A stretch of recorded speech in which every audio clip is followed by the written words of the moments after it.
When people find out I write about time management, they assume two things. One is that I'm always on time, and I'm not. I have 4 small children, and I would like to blame them for my occasional tardiness, but sometimes it's just not their fault. I was once late to my own speech on time management. We all had to just take a moment together and savor that irony. The second thing they assume is that I have lots of tips and tricks for saving bits of time here and there. And sometimes I'll hear from magazines that are doing a story along these lines, generally on how to help their readers find an extra hour in the day. And the idea is that we'll shave bits of time off everyday activities, add it up, and we'll have time for the good stuff.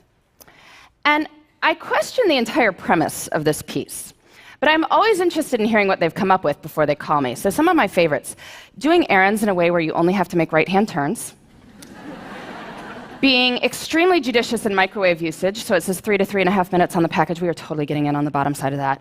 And my personal favorite, which makes sense on some level, is to DVR your favorite shows so you can fast forward through the commercials. And that way you save about 8 minutes every half hour. So in the course of 2 hours of watching TV, you find 32 minutes to exercise. Which is true. You know another way to find 32 minutes to exercise? Don't watch 2 hours of TV a day, right?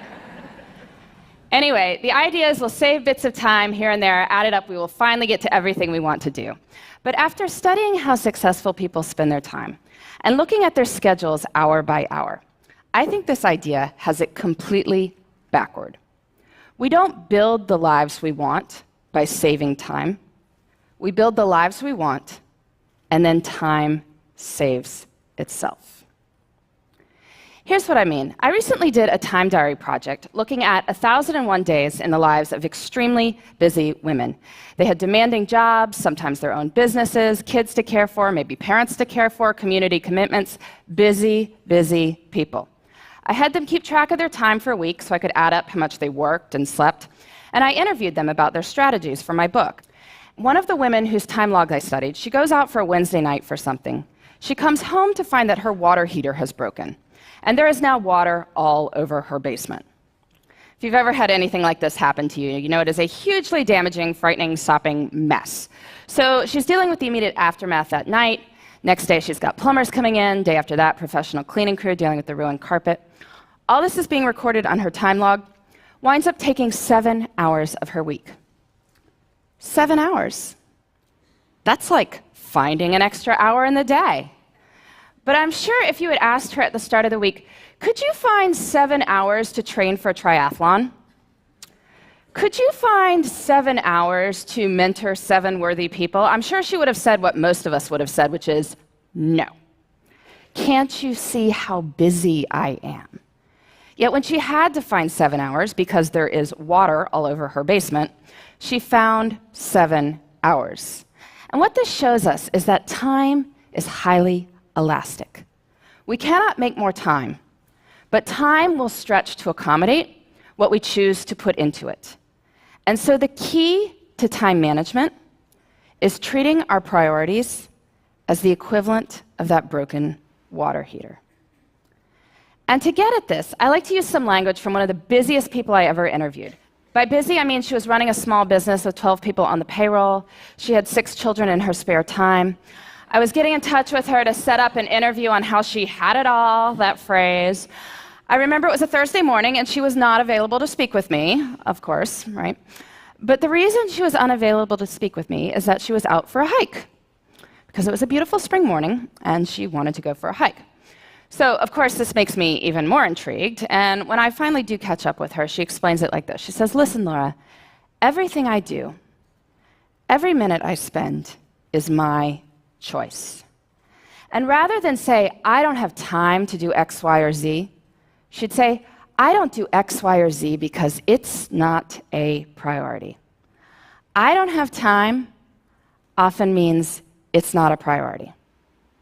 If you think about it, that's really more accurate language. I mean, I could tell you I don't have time to dust my blinds, but that's not true. If you offered to pay me $100,000 to go dust my blinds, I would get to it pretty quickly. Since that is not going to happen, I can acknowledge this is not a matter of lacking time. It's that I don't want to do it. Using this language reminds us that time is a choice. And granted, There may be horrible consequences for making different choices, I will give you that. But we are smart people, and certainly over the long run, we have the power to fill our lives with the things that deserve to be there. So how do we do that? How do we treat our priorities as the equivalent of that broken water heater? Well, first we need to figure out what they are. And I want to give you two strategies for thinking about this. The first, on the professional side. I'm sure many people coming up to the end of the year are giving or getting annual performance reviews. You look back over your successes over the year, your opportunities for growth. And this serves its purpose, but I find it's more effective to do this looking forward. So I want you to pretend it's the end of next year. You're giving yourself a performance review, and it has been an absolutely amazing year for you professionally. What 3 to 5 things did you do that made it so amazing? So you can write next year's performance review now. And you can do this for your personal life, too. I'm sure many of you, like me, come December, get cards that contain these folded up sheets of colored paper, on which is written what is known as the family holiday letter. Bit of a wretched genre of literature, really, going on about how amazing everyone in the household is, or even more scintillating, how busy everyone in the household is. But these letters serve a purpose, which is that they tell your friends and family what you did in your personal life that mattered to you over the course of the year. So this year's kind of done, but I want you to pretend it's the end of next year. And it has been an absolutely amazing year for you and the people you care about. What 3 to 5 things did you do that made it so amazing? So you can write next year's family holiday letter now. Don't send it. Please, don't send it. But you can write it. And now between the performance review and the family holiday letter, we have a list of 6 to 10 goals we can work on in the next year. And now we need to break these down into doable steps. So maybe you want to write a family history. Well, first you can read some other family histories, get a sense for the style. And then maybe think about the questions you want to ask your relatives, set up appointments to interview them. Or maybe you want to run a 5K. So you need to find a race and sign up, and figure out a training plan, and dig those shoes out of the back of the closet. And then, this is key, we treat our priorities as the equivalent of that broken water heater by putting them into our schedules first. And we do this by thinking through our weeks before we are in them. I find a really good time to do this is Friday afternoons. Friday afternoon is what an economist might call a low opportunity cost time.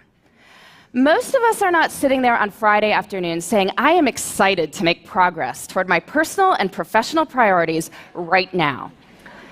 But we are willing to think about what those should be. So take a little bit of time Friday afternoon, make yourself a 3-category priority list: career, relationships, self. Making a 3-category list reminds us that there should be something in all 3 categories. Career we think about, relationships, self, not so much. But anyway, just a short list, 2 to 3 items in each. Then look out over the whole of the next week and see where you can plan them in. Where you plan them in is up to you. And I know this is going to be more complicated for some people than others. I mean, some people's lives are just harder than others. It is not going to be easy to find time to take that poetry class if you are caring for multiple children on your own. I get that. And I don't want to minimize anyone's struggle. But I do think that the numbers I am about to tell you are empowering. There are 168 hours in a week. 24 times 7 is 168 hours. That is a lot of time.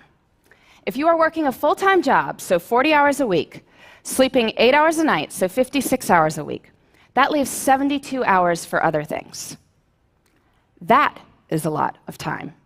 You say you're working 50 hours a week, maybe a main job and a side hustle. Well, that leaves 62 hours for other things. You say you're working 60 hours. Well, that leaves 52 hours for other things. You say you're working more than 60 hours. Well, are you sure?